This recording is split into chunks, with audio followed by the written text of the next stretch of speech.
한 남자의 초상화 앞을 그의 반려견이 지키고 앉아 있습니다. 어딘가 닮은 반려인과 반려견은 왠지 다정해 보입니다. 18세기 영국의 화가 윌리엄 호가스의 자화상입니다.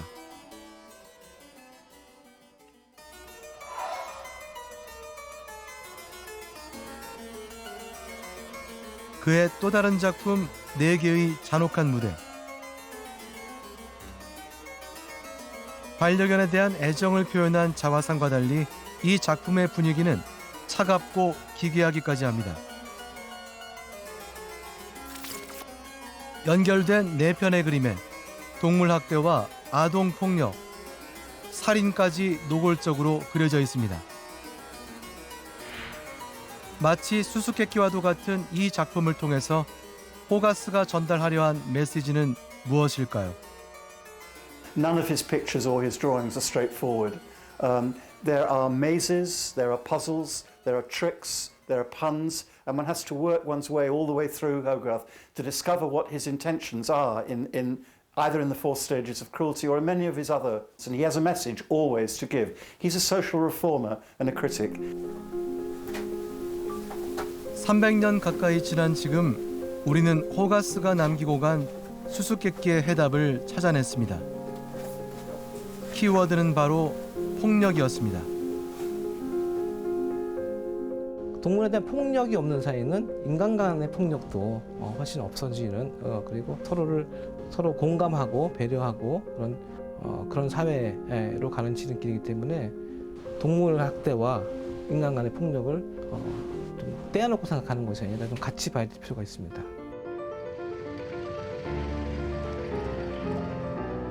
우리는 동물 학대와 인간, 특히 어린이에 대해서 이야기해 보려 합니다. 그리고 문제의 원인과 해결책을 인간 속에서 찾아보려고 합니다.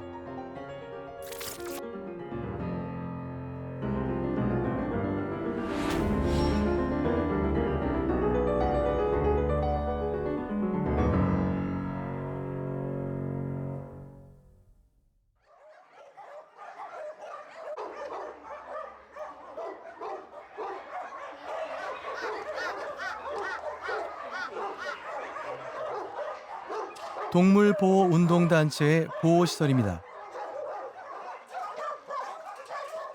사랑을 받다가 버려졌거나 학대를 받다가 구조된 동물들.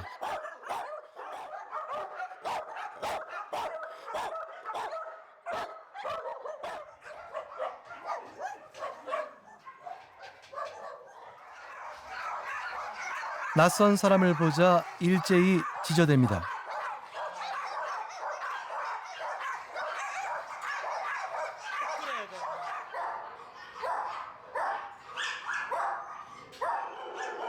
(300마리) 정도의 개와 고양이들이 이곳에 살고 있습니다.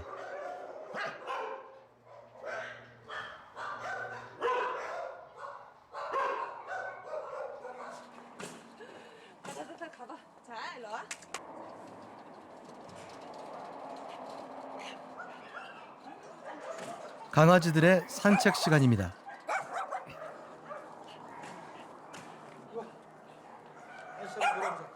사람들과 즐거운 놀이를 시작합니다.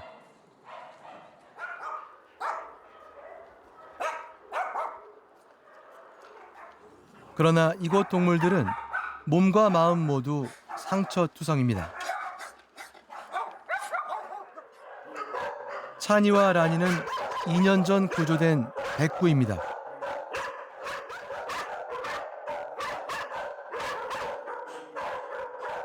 잔혹한 폭력에 30바늘 이상 봉합하는 응급수술을 받아 겨우 목숨을 건졌습니다.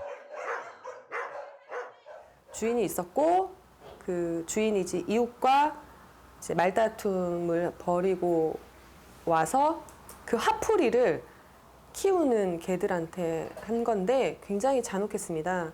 7마리 정도 묶여 있었는데 이 개들이 묶여 있다 보니까 도망을 못 가잖아요.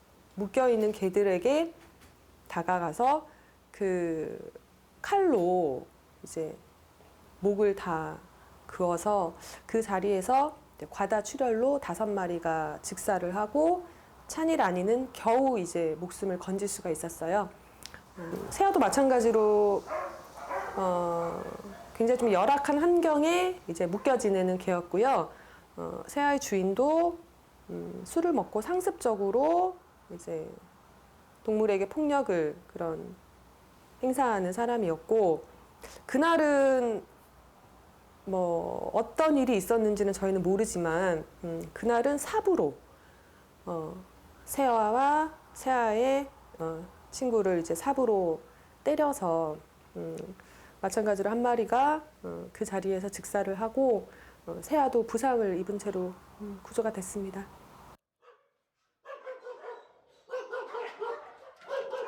사람을 무척이나 따르는 복남이, 그리고 여동생 복희.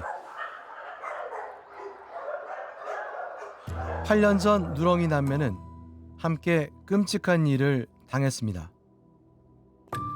그 어르신들 몇 분께서 막걸리 안주를 하시겠다며 벽에다가 이제 복남이를 매달아서 망치로 머리를 내리쳤어요. 예. 근데 그때 그 바로 옆에가 사실은 유치원이었거든요. 그 유치원에서 수업을 하던 선생님이 정말 그 복남이가 지르는 소리에 너무 놀라서 이제 밖을 내다보니까 그런 일이 벌어지고 있었던 거예요. 그래서 바로 이제 경찰에 신고하시고 저희한테도 바로 신고를 하셨어요. 그러니까 두개골이 좀 깨지고 안구도 이제 함몰이 되고 좀 부상이 있었지만 목숨은 건질 수가 있었어요. 그 장면 아이들, 유치원 아이들이 봤나요? 네. 복남이는 씩씩해졌지만 복희는 사람과 통하는 마음의 문을 닫아 걸었습니다. 낯선 사람은 무조건 경계합니다.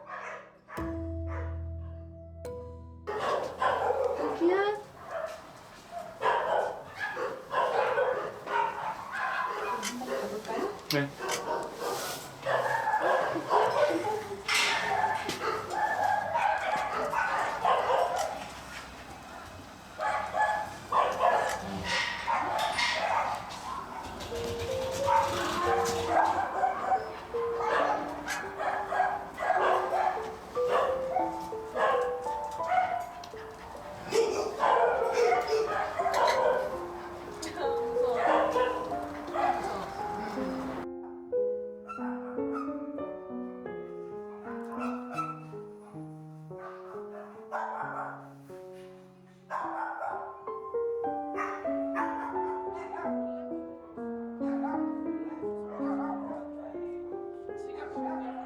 취재진을 보고 겁을 먹은 강아지 호박과 케일.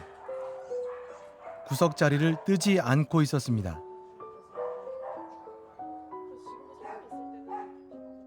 소위 말해서 이제 예쁜 강아지들을 펫샵에 팔기 위해서 그런 새끼 강아지들을 계속해서 임신하고 출산하고 하는 소위 말하는 강아지 공장 이런 데서 구조했습니다. 그냥 끈장에서 그냥 오물 먹고 아기들 뭐 어떠한 제대로 된 사료나 뭐 제대로 된 물도 없이 그냥 계속해서 그 새끼를 빼고 그걸 팔고 그 다음에 이제 죽을 때까지 그냥 거기서 계속 지내는 거죠. 이들이 나고 자란 번식장. 그 안에서 대체 어떤 일을 겪었던 걸까요? 그 사실 학대받고 방치받은 동물들은요, 경험치가 굉장히 낮아요. 사람에 대한 경험치도 낮고 외부 환경, 이렇게 산책도 자주 못 나가본 애들이고, 뭔가 이제 그 반려동물들이 그래 누릴 수 있는 여러 가지 경험들이 있잖아요. 그런 거를 거의 못 해보고 지냈던 동물들이 대부분이에요. 그러니까 폭력에 늘상 노출되던 동물들은 그게 이제 너무 낯선 거예요. 동물들이 움직이지를 못해요. 걸음을 떼지를 못해요.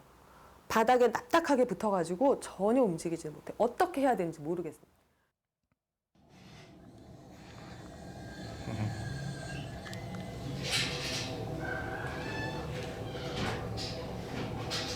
고양이 로라에게도 한때는 반려인이 있었던 것으로 추정됩니다. 아파트 주민들의 제보로 저희가 구조를 하러 나갔고 발견 당시에 눈은 거의 시력이 없는 상태, 그리고 하지 마비, 그리고 몸을 가눌 수 없을 정도로 심한 떨림이 있었고 되게 앙상하게 마른 상태였어요. 길냥이로 다니는 흔히 볼 수 있는 코숏의 종류는 아니고 보통 사람들이 입양을 해서 키우는 품종이기 때문에 아마 키우다가 버려진 걸로 추정이 되고 있어요. 과연 이런 동물학대는 우리 일상과 아주 먼 곳에서만 일어나고 있을까요? 우리의 가정은 어떤지 알아봤습니다.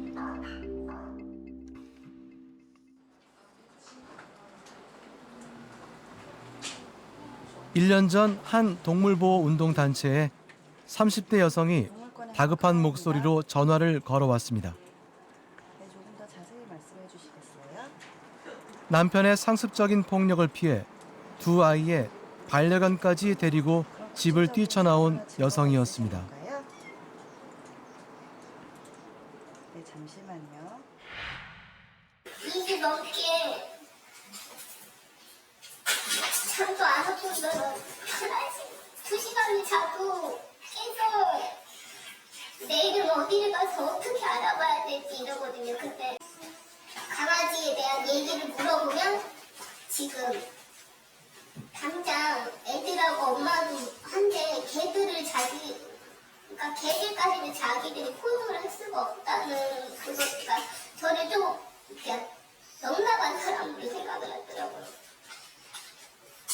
걔들도 있는데 걔들은 그거는 따로 알아보시라고 그냥 이기겠다 이렇게 넌지듯이 얘기하는데 저는 정말 그 상황이 절박하거든요.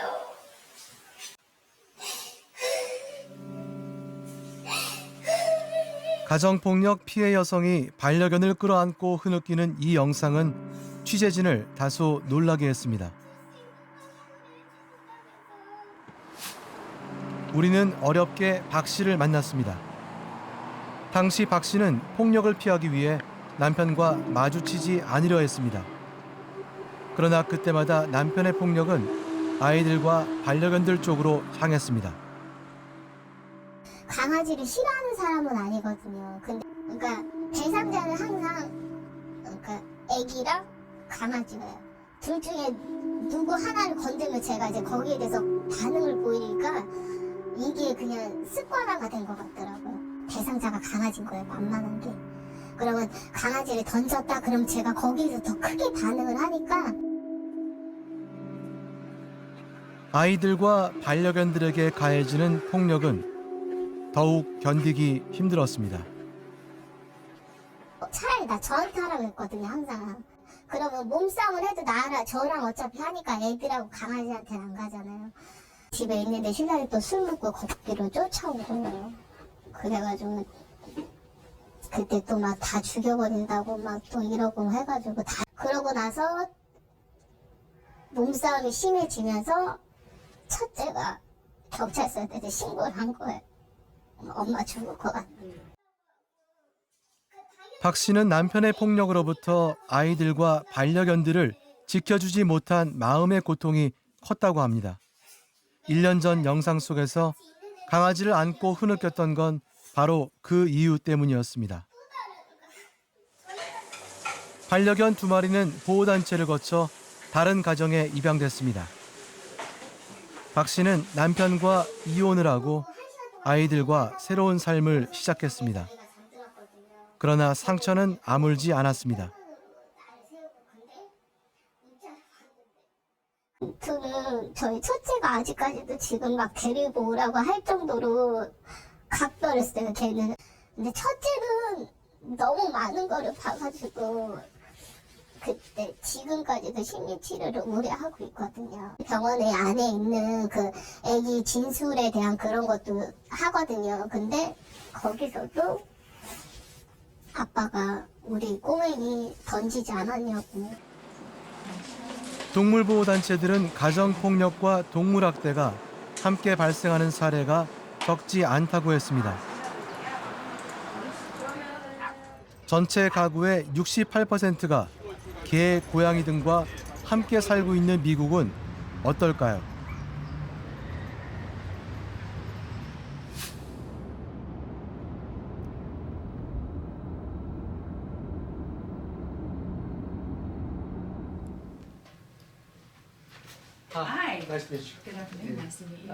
미국 댈러스에 있는 한 가정폭력 피해 여성 쉼터입니다.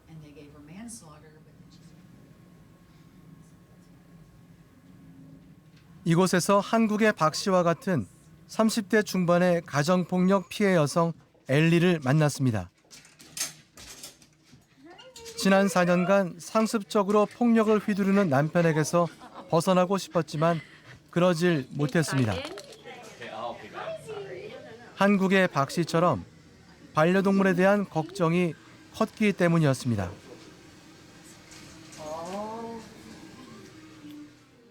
The animals were a huge factor why I haven't left multiple times, because I knew that they weren't going to be taken care of, that they're going to be neglected, and they are a part of my family. Cat was going to die. 그러다 얼마 전 남편을 떠나기로 결심하게 됐습니다. The reason I left was the last time that he hit me, he did it in front of my 8-year-old son, which was a super traumatic experience, and we had to leave. But then we had the factor of the animals added in as well, and knowing to leave them behind was going to be devastating. It's really hard to make that decision to leave. 다행히 이 쉼터 안에 개와 고양이 등을 보호할 수 있는 시설이 만들어지면서 그녀의 결정이 쉬워진 것입니다. 이 시설들은 가정폭력 피해 여성들이 거주지와 직업을 구할 때까지 무료로 제공됩니다. You may not come to an emergency shelter, or if you do leave your pet at home and come to the shelter, that worry and concern stays with you. And so being able to know that your pet's okay or your child is okay can help you in the healing process. And also because the animal has a safe, quiet space to be, they can get healthier as well. Just the same as the humans feel so much safer and better when they aren't traumatized every night.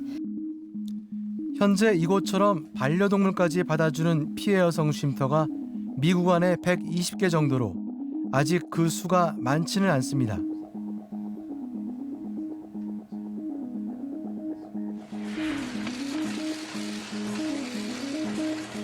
지난해 미국 의회가 반려동물과 여성의 안전을 위한 법 규정을 통과시키면서 계속 증가 추세에 있습니다.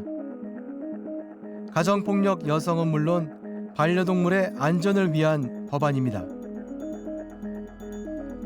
반려동물 보호시설을 보유한 쉼터에 재정적인 지원을 하고 폭력 피해 반려동물에게는 가해자가 접근하지 못하도록 법원이 보호명령도 내릴 수 있게 됐습니다. 최근 거주지를 마련한 엘리는 쉼터를 떠나 자녀와 반려동물을 데리고 살 생각에 들떠 있습니다. Because of the way their mind thinks and the way they process everything. And there's no amount of discussion and no amount of realization of the seriousness of what's actually going on in the relationship that would ever change him into becoming better. Like, it never clicked in his head to be better, to make us stay. It was all about the power and control of keeping us there and miserable. 미국 사회학자들의 연구에 따르면 가정폭력 피해 여성의 20% 정도가 반려동물 때문에 집을 떠나지 못했습니다. 반려동물과 함께 사는 삶을 선택한 가정에서 폭력과 학대가 발생하는 이유는 무엇일까요?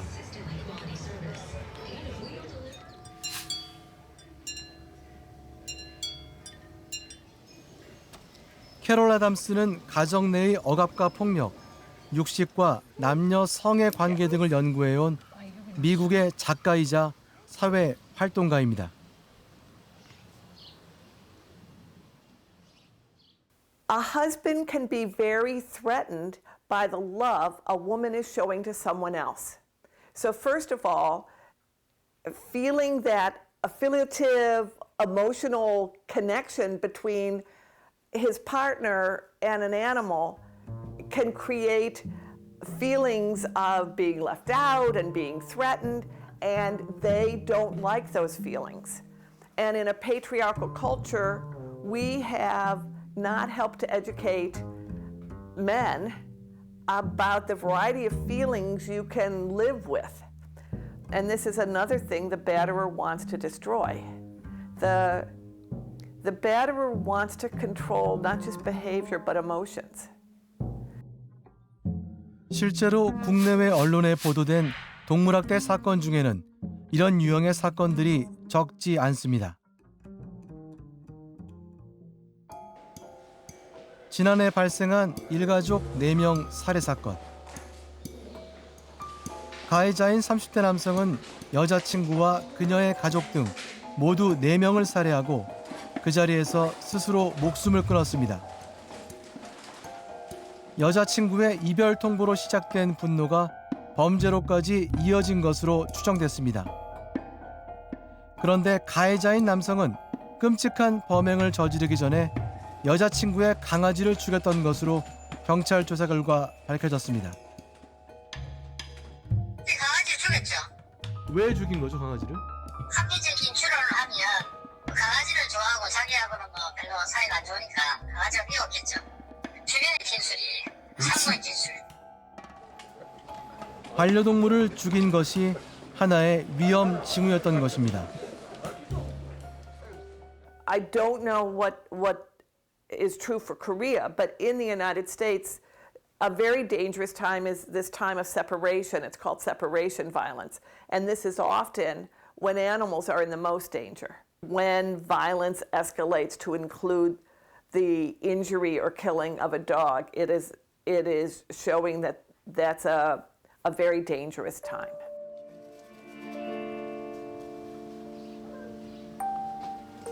미국 취재 중에 만난 전문가들은 가정 내 폭력이 여성과 어린이, 결국엔 반려동물을 향한다고 지적했습니다. 가정이든 사회든 힘이 약한 존재가 폭력의 희생자가 된다는 것입니다.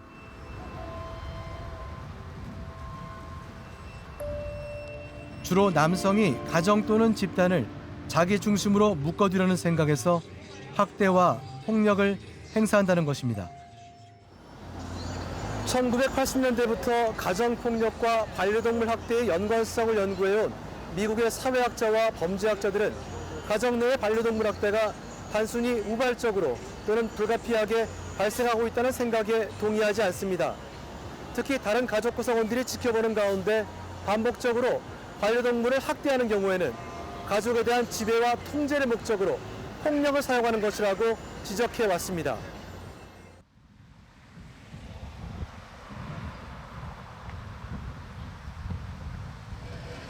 (2000년대) 이전만 해도 미국 사회에서 동물학대는 중범죄가 아니었습니다. 그러나 연이은 사건들이 변화를 이끌었습니다. 지난 2015년 28살 제이슨 브라운은 반려동물 7마리를 잔혹하게 죽인 혐의로 네바다주 법원 재판정에 섰습니다.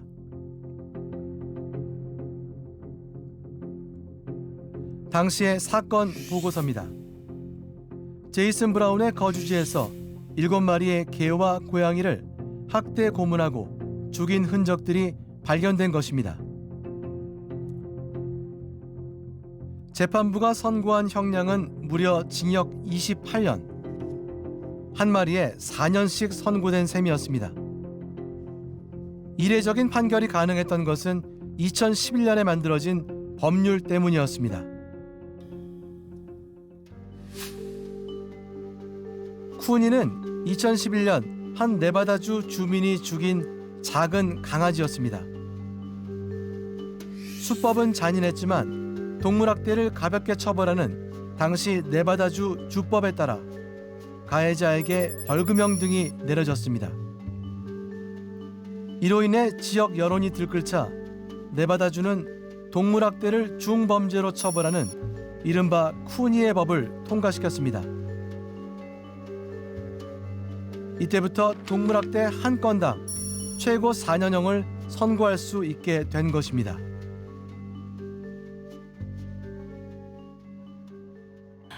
If you have somebody who has a breeding facility, a puppy breeding facility, and they have 50 puppies who've been abused, all of those would be a charge. So every animal a victim is a very important provision of the law, so that you do have the perpetrators who say, it was only one crime, and you have the state saying, no, sorry, if it's 50 puppies or 10 cats or 5 horses, each one of them is a charge.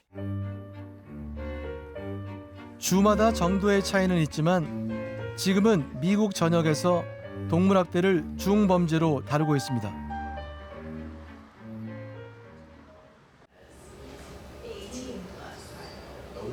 동물학대 사건이 발생하면 미국의 수사당국과 동물보호단체는 공동으로 수사에 착수합니다.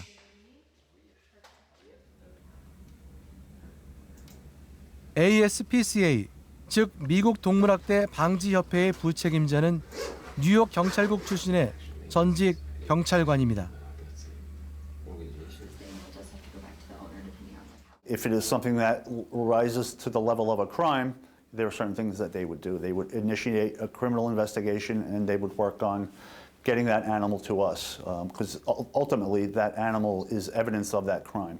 A little different than a typical crime where the animal is not only the victim but is also the evidence, and that's what's needed to kind of help document that case. 범죄 수준으로 확인된 동물학대는 반드시 FBI에 보고하도록 돼 있습니다. 범죄자의 동물학대 범죄 자료는 FBI가 보유한 NIBRS라는 데이터베이스에 기록됩니다. NIBRS collects data about victims, offenders, property, and arrests. NIBRS provides for 52 offense classifications with up to 10 offenses per incident. Victims of domestic violence, identity theft, animal cruelty, and reports on cybercrime. FBI가 동물학대 범죄자의 정보를 수집하기 시작한 것은 2015년부터입니다. 사람을 상대로 한 다른 폭력 범죄를 예측하기 위해서였습니다. The FBI, with the National Sheriff's Association and the Animal Welfare Institute to make the change. They believe that animal cruelty was an early indicator of violent crime, and that's really what led the discussions with our law enforcement partners throughout the country. We do a lot of outreach to our partners so they understand the change and how they can ready their systems.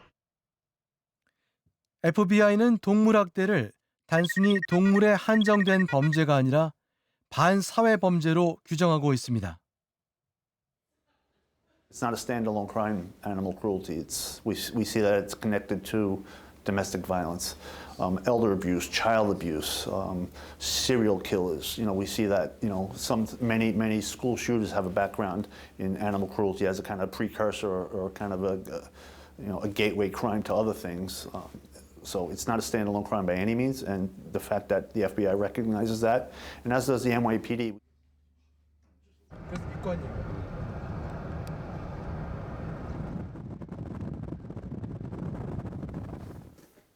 동물학대를 다른 범죄 예측의 지표로 판단한 근거는 축적된 연구 성과들입니다. 미국 노스이스턴 대학교의 잭 레빈 교수의 연구는 그중 하나입니다.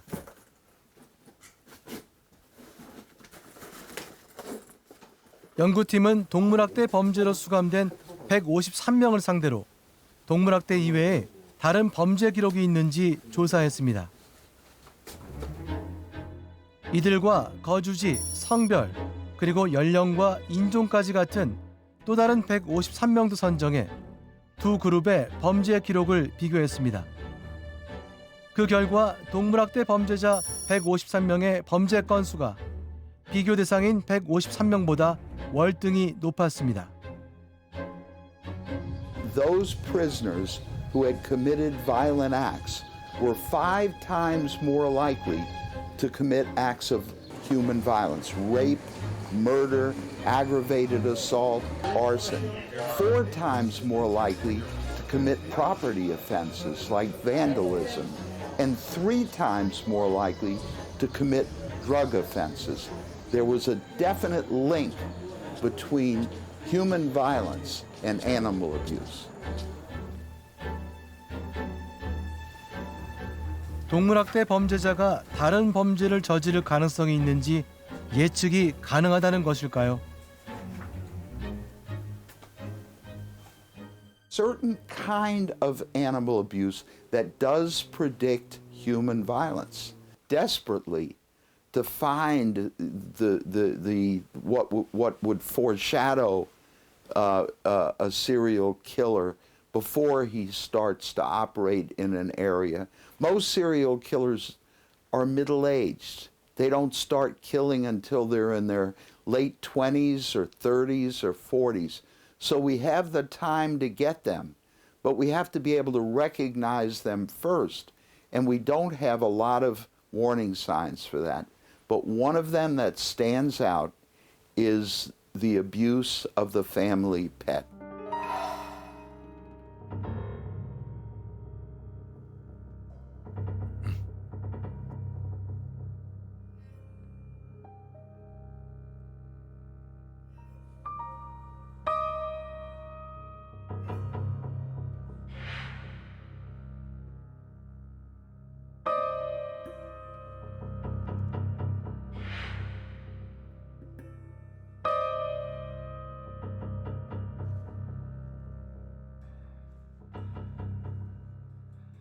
We cannot afford to wait until someone is troublesome, dangerous. We should be intervening in the life of a child when he's troubled.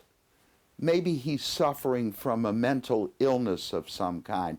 And if we intervene early enough, we can prevent violence later on. 개입은 처벌이나 감시가 아닌 관심과 도움이라고 말했습니다. If you see a 6-year-old boy who is sadistically torturing the family cat, putting the cat in the garbage disposal, inflicting terrible pain on the family animal, then you should do something about it. Not necessarily punishing the child, but helping the child, because the child is, at that point in his life, experiencing a profound sense of powerlessness. And, if you can reach that child at an early age, you may be preventing murder.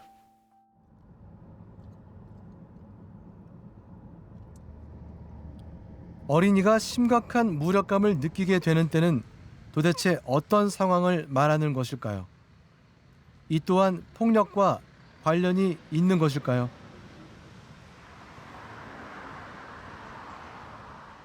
Oftentimes there are children also there. They are witnessing the violence. They witness the violence toward their parent. They witness the violence toward the pet. And so they're internalizing all of this abuse and violence, and it has a traumatic effect on children. And that's something else that studies have shown, that this is a traumatic event for children that can have terrible physical and emotional health consequences for years to come. 동물학대를 목격한 아이들은 처음엔 약자인 동물을 보호해 주려고 합니다. We have studies that show children who verbalize the fear that they have that their other parent will abuse the animal. We have stories of children who say, I would hide my cat in the closet with my stuffed animals when my father was coming home because I didn't want him hurting her. So they really take a protective approach to their pets. 그렇지만 동물학대를 대수롭지 않게 여기는 가정이나 또래 집단에서는 동물학대가 또 반복됩니다. 결국 어린이는 폭력에 무감각해지고 변화하기 시작합니다. On the other hand, too, though, when they see this kind of violence, they can act out that violence elsewhere in the community, sometimes toward their own pets, but often toward pets in the community, toward stray animals. 자신이 지켜주려 했던 반려동물에게까지 폭력적으로 변하게 되는 이유는 무엇일까요? 미국의 심리학자 헨리와 샌더스는 또래 집단의 괴롭힘이나 가정폭력 등에 노출된 어린이들이 무력감에 빠지게 된다고 밝혔습니다. 어린이들은 공포스러운 상황에서 아무것도 할 수 없었던 자신에게 수치심을 갖게 됩니다. 결국 자존감을 회복하기 위해 자기보다 더 약한 존재, 즉 반려동물 등에게 폭력을 행사할 필요를 느낀다는 것입니다. 폭력에 노출된 뒤에 갖게 된 무력감이 폭력적 성향으로 변화하는 것입니다.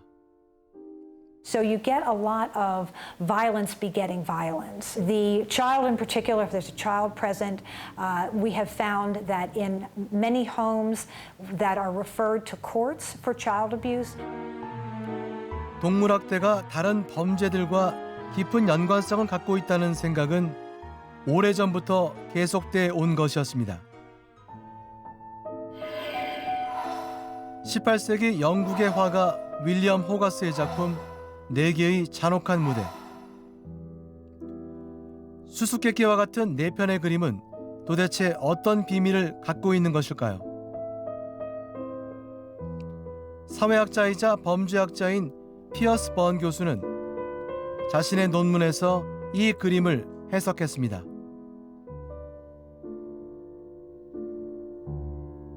Four stages of cruelty were drawn by Hogarth in January, February 1751. They are regarded, correctly or not, by many folks as the first representation of what is called the progression thesis.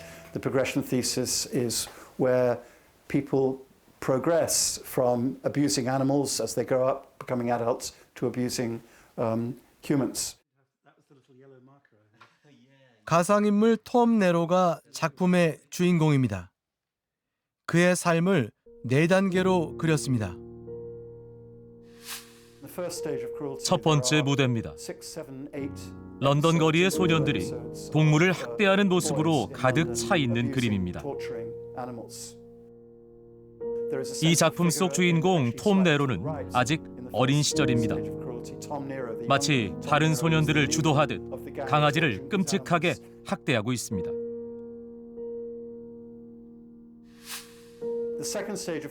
두 번째 무대입니다. 어른이 된 톰 네로는 런던 거리에서 마차를 몰고 있습니다. 승객들을 너무 많이 태운 나머지 말이 넘어지고 말았습니다. 화가 난 톰 네로는 말의 눈을 몽둥이로 내려치고 있습니다. 맥주통을 실은 마차가 어린이를 치고 지나가는 장면은 아동 학대를 나타냅니다. 잔혹한 표정의 양치기가 몽둥이로 양을 때리는 모습도 나옵니다. 세 번째 무대입니다. 톰 네로는 이제 강도가 됐습니다. 저택에서 일하는 여자친구가 물건을 훔쳐 저택 밖에서 기다리는 톰 네로에게 주기로 했습니다. 그러나 톰 네로는 물건을 독차지할 욕심에 여자친구를 죽인 것으로 보입니다. 결국 살인까지 한 톰 네로는 보안관에게 체포됐습니다.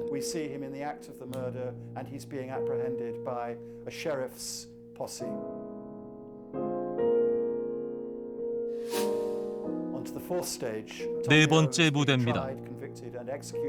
체포된 톰 네로는 교수대에서 처형됐습니다. 시신은 대학 외과 의사들에게 팔렸습니다. 톰 네로의 시신은 침대 위에 놓여져 있고 그의 배는 해부학 수업을 위해 갈라져 내장이 밖으로 나와 있습니다. 첫 번째 무대에서 톰 네로가 학대한 개가 톰 네로의 내장을 먹고 있습니다. 다시 첫 번째 무대로 돌아간 것입니다.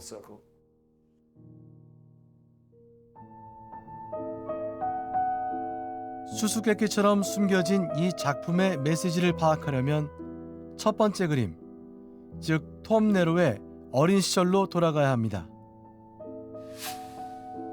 톰 네로 옆에 한 아이가 담벼락에 교수형 당하는 사람을 그리고 있습니다. 교수형을 당하는 사람의 이름이 바로 톰 네로입니다.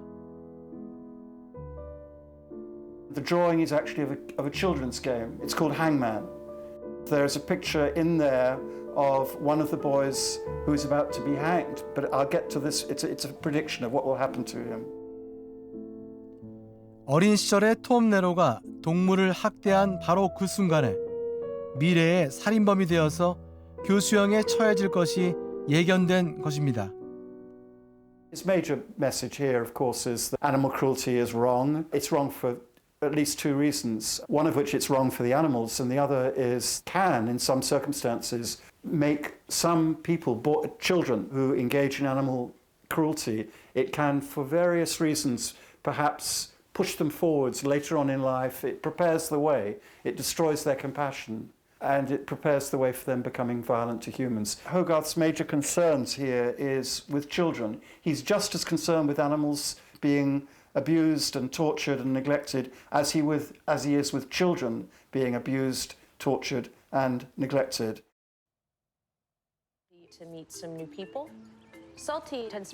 미국의 학계와 시민단체가 지속적으로 동물학대의 심각성을 제기하자 미국 정부도 적극 나서기 시작했습니다. 우리의 현 주소는 어디일까요? 2000년대 초 반려동물이라는 용어를 처음 쓰기 시작한 이래 반려동물 가구는 계속 늘고 있습니다. 2010년대 들어 반려동물 붐이 일면서 2018년 현재는 23.7%, 4집 중 1집인 셈입니다.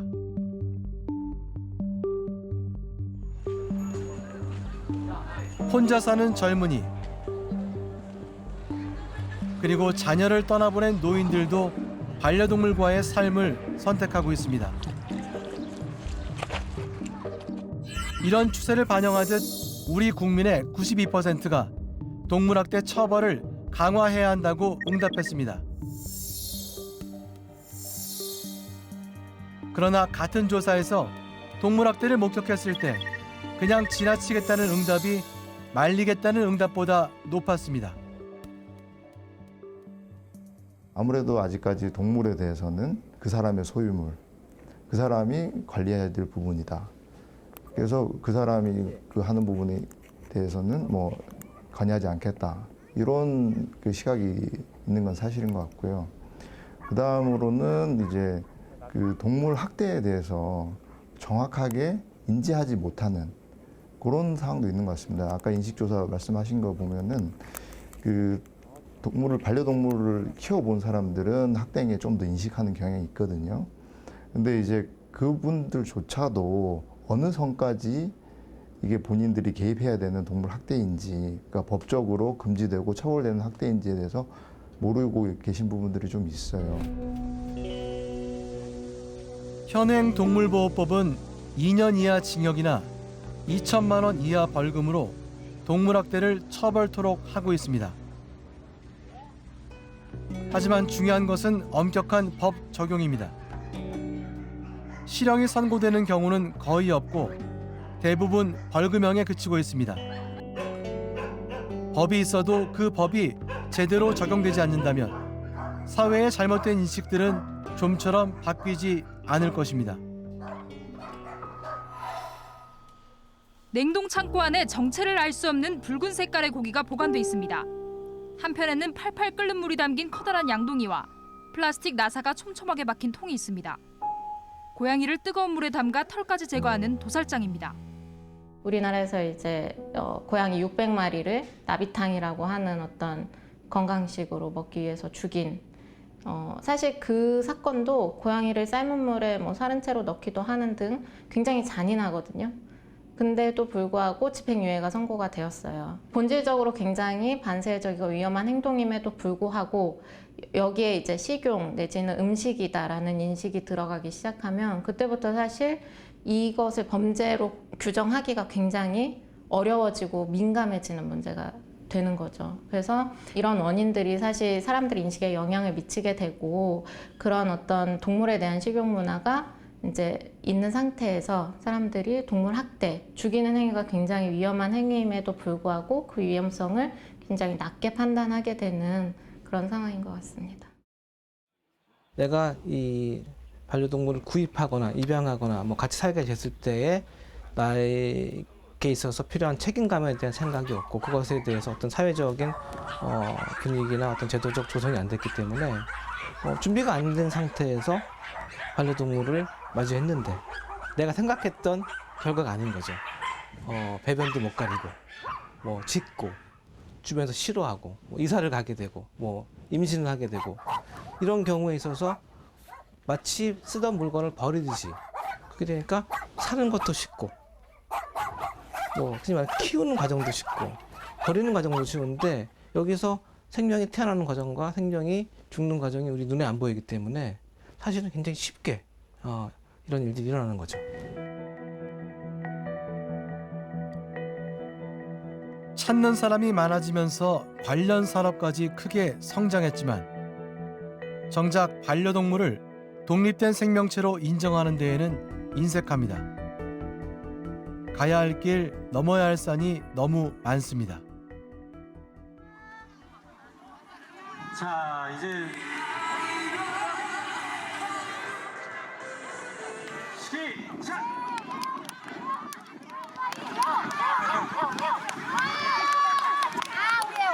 아이고 잘했죠. 아이고 잘했죠. 포기하셨습니다. 지금 목에 경련이 일어나셔가지고 자 1등 사고를 당하고도 치료를 받지 못해 다리 하나를 절단해야 했던 강아지 세찬이. 사람들이 준 상처가 깊지만 새 가족을 만나 마음을 열기 시작했습니다. 솔직하게 말씀드리면 처음에는 진짜 미안했어요.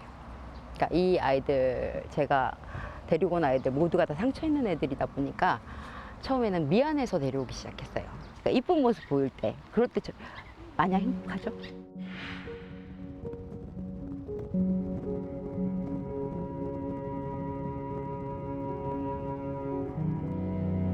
독일의 철학자 칸트는 인간이 인간의 삶 자체를 위해서라도 동물을 학대해서는 안 된다고 말했습니다.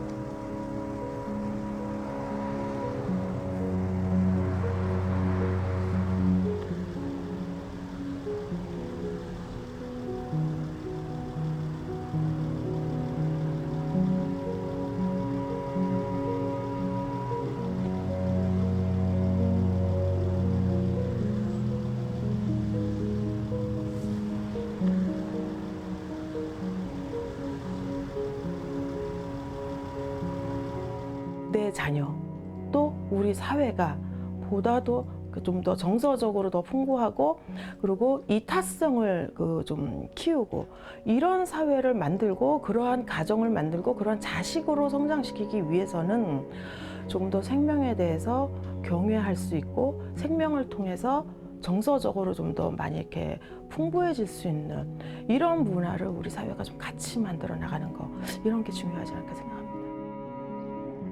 We need to find those people who can make a difference in others' lives.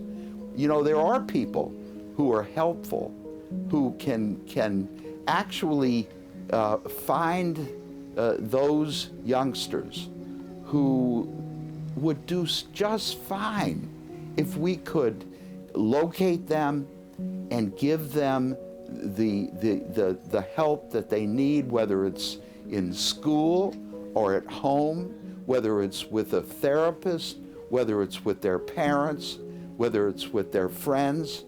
And then we will be creating a much healthier environment, not only for the family pet, but for the child as well.